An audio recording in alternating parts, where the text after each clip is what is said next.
नमस्कार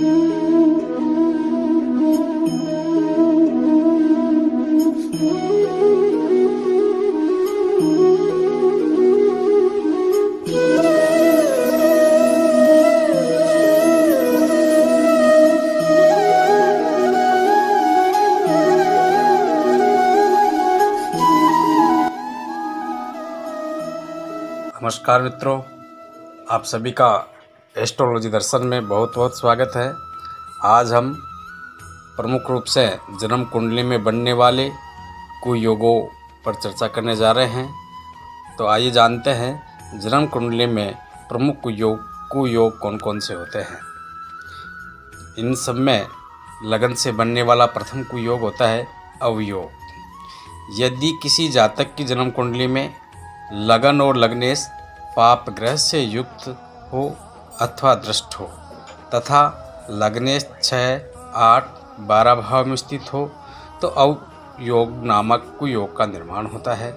और इस अवयोग में जन्मा जातक शारीरिक, मानसिक, चारित्रिक दृष्टि से अच्छा नहीं होता है, क्योंकि ज्योतिष शास्त्रियों का मानना होता है कि यदि जन्म कुंडली का लगन और लग्नेश बलवान हो, उस स्थिति में जन्म कुंडली के सभी ग्रह अशुभ होने पर भी जातक का जीवन सुधर जाता है।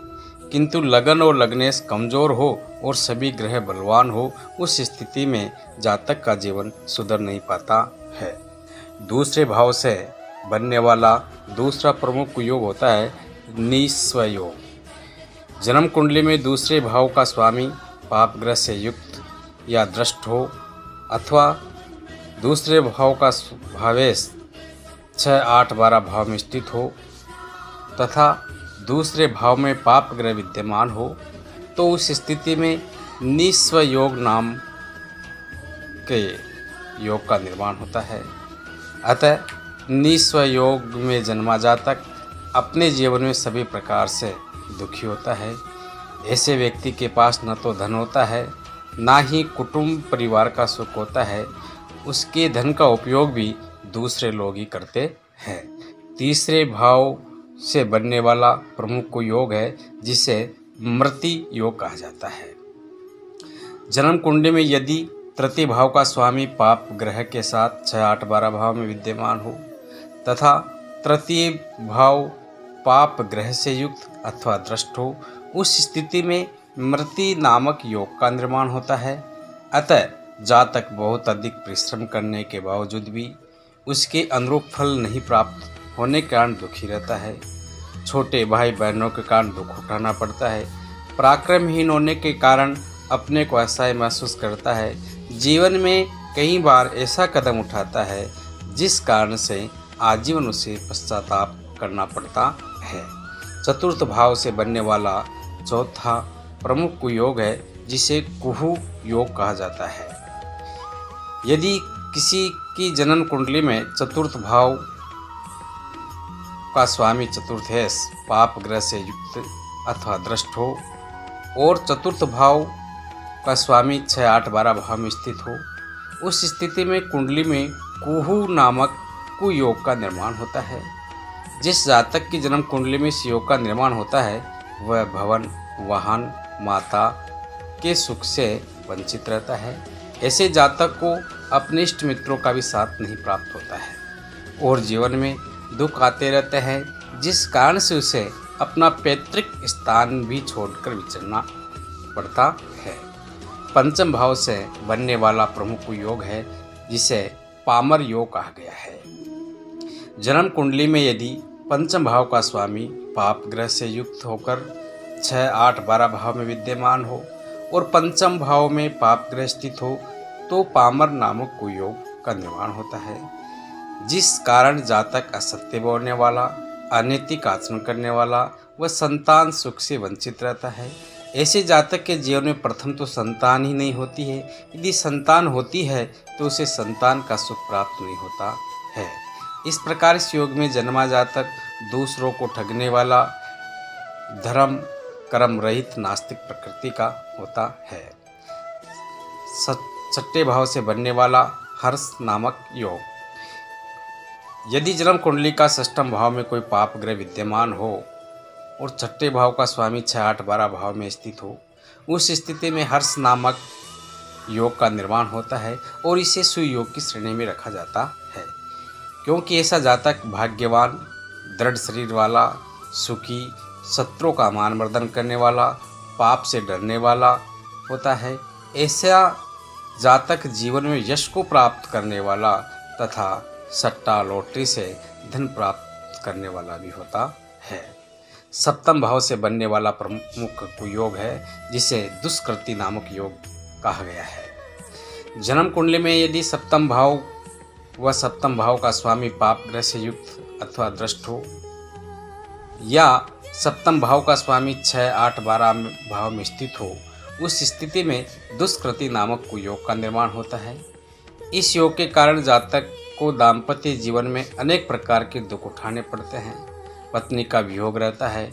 ऐसे जातक की पत्नी या तो जातक को छोड़कर चली जाती है या उसकी मृत्यु हो जाती है। जातक को राजदंड प्राप्त होता है। जातक परिस्त्री आसक्त होने के कारण दुख उठाता है। जनेंद्रिय संबंधी रोगों के कारण भी जातक अनेक प्रकार के असहनीय दुख उठाता है। अष्टम भाव से बनने वाला प्रमुख योग जिसे सरल योग कहा जाता है और इसे भी एक सुयोग की श्रेणी में रखा गया है। यदि जन्म कुंडली में अष्टम भाव का स्वामी 6, 8, 12 भाव में स्थित हो तो सरल नामक योग का निर्माण होता है और इस योग में जन्मा जातक दीर्घायु होता है, अपने परिश्रम के द्वारा सफलता प्राप्त करने वाला तथा शत्रुओं का मान मर्दन करने वाला होता है। ऐसे जातक को ससुराल पक्ष से धन प्राप्ति होती है, अतः ये एक सुयोग माना जाता है। नवम भाव से बनने वाला प्रमुख योग है जिसे कहा गया है निर्भाग्य योग।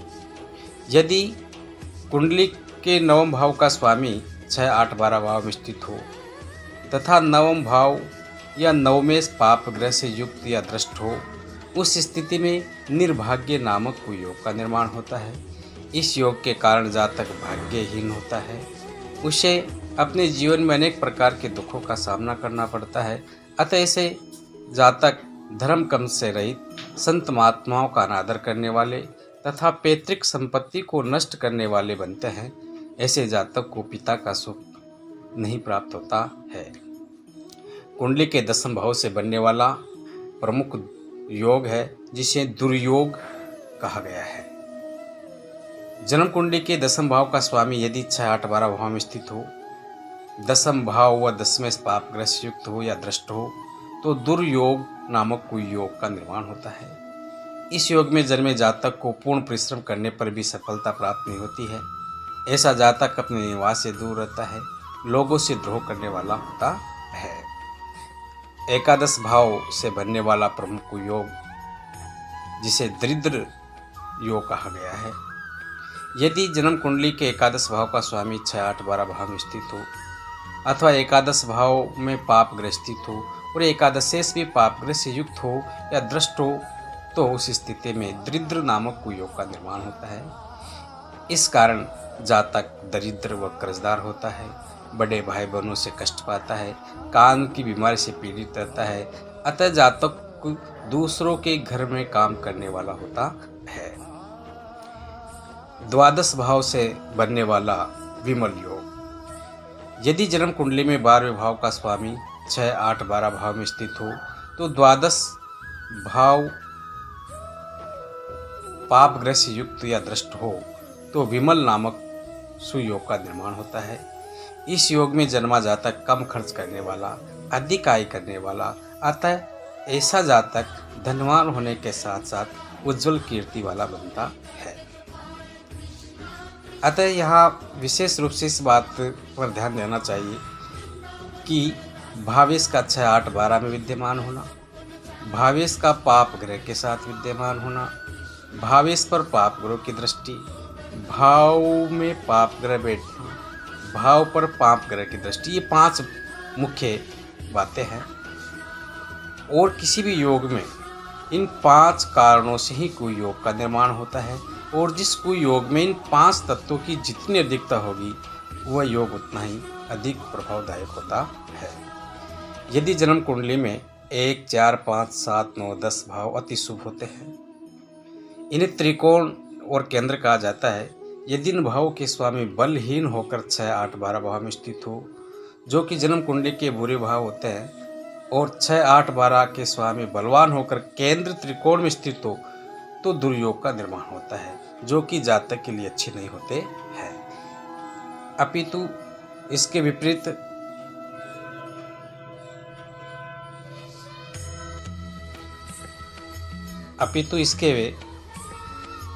इसके विपरीत 6, 8, 12 त्रिक भाव के स्वामी बलहीन होकर 6, 8, 12 भाव में स्थित हो और केंद्र त्रिकोण के भावाधिपति बलवान होकर केंद्र त्रिकोण में स्थित हो, तो सुयोग का निर्माण होता है। निष्कर्ष रूप में ये कहा जा सकता है कि 6, 8, 12 जिन्हें त्रिक भाव कहा जाता है और यह जन्म कुंडली के बुरे भाव होते हैं, इनके स्वामी बलहीन होकर 6, 8, 12 भाव में स्थित हो तथा केंद्र त्रिकोण के स्वामी 6, 8, 12 में स्थित नहीं होकर केंद्र त्रिकोण में स्थित हो, तो जातक के लिए उतना ही श्रेष्ठ होता है, क्योंकि विष जितना अधिक कम हो और अमृत जितना अधिक हो उतना ही श्रेष्ठ होता है।